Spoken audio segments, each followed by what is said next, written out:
Hello guys. അപ്പോൾ നമ്മളെ മാത്സിൻ്റെ exam ഇന്ന് ഫൈനലി കഴിഞ്ഞ്.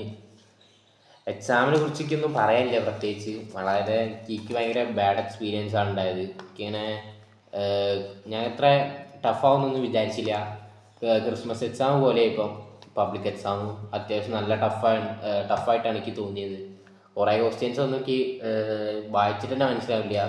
ലാസ്റ്റ് ഇംഗ്ലീഷും മലയാളമൊക്കെ കൂടി നിരത്തി വായിച്ചപ്പോഴാണ് പിന്നെയും കുറച്ചായ ഐഡിയ കിട്ടിയത്. പക്ഷേ ഒരു ഇതുവരെ ചോദിക്കാത്ത ഒരുപാട് ടൈപ്പ് ക്വസ്റ്റ്യൻസ് കണ്ടു. എന്താ പറയുക, ഇങ്ങനെ മോഡലിലേക്ക് പിന്നെയും ഇതിനും ഈസി ആയിട്ട്, കുറച്ചും കൂടി ഈസി ആയിട്ട് എനിക്ക് മോഡൽ തോന്നി. അത്യാവശ്യം മോഡൽ ഞാൻ അത്യാവശ്യം എഴുതിയിരുന്നു. പക്ഷെ എനിക്കിത് എന്താ അറിയില്ല, മെയിൻ എക്സാം തീരെ അത്ര സിമ്പിൾ ക്വസ്റ്റ്യൻസ് ഒന്നും ആയിട്ട് തോന്നിയില്ല. എല്ലാവർക്കും അങ്ങനെ തന്നെയാണ് വിചാരിക്കുന്നത്. കാരണം എൻ്റെ ഫ്രണ്ട്സിനോടൊക്കെ ചോദിച്ചു പറഞ്ഞ് അത്യാവശ്യം ടഫായിട്ട് തന്നെയാണ് തോന്നിയെന്ന് പറഞ്ഞ്. പിന്നെ നിങ്ങളെ അഭിപ്രായങ്ങളൊക്കെ പറയാം. ഇങ്ങനെ കുറേ ക്വസ്റ്റ്യൻസ് വായിച്ചാൽ എന്താന്ന് തന്നെ മനസ്സിലാവില്ല. അങ്ങനത്തെ ഇതുവരെ കാണാത്ത ടൈപ്പുള്ള ക്വസ്റ്റ്യൻസും മോഡലിനൊക്കെ ക്വസ്റ്റ്യൻസിൻ്റെ പാറ്റേണിനൊക്കെ ചെറിയ ചെറിയ വ്യത്യാസമൊക്കെ ഉണ്ട്.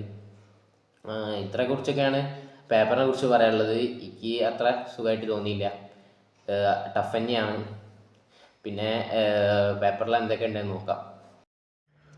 3 മാർക്കിൻ്റെ ക്വസ്റ്റ്യനൊക്കെ നോക്കുകയാണെങ്കിൽ മെട്രിക്സ് ഒന്നും ഇതൊന്നും കുഴപ്പമില്ലാത്ത ക്വസ്റ്റ്യനാണ് ചോദിച്ചത്. പക്ഷേ എനിക്ക് ഇത്ര സാധാരണ ക്വസ്റ്റ്യനെക്കാട്ടിയും കുറച്ചും കൂടി ടഫായിട്ട് തോന്നി. അത്ര ടഫല്ല, എന്നാലും സിമ്പിളാണ് 3 മാർക്കിൻ്റെ ക്വസ്റ്റ്യനൊക്കെ.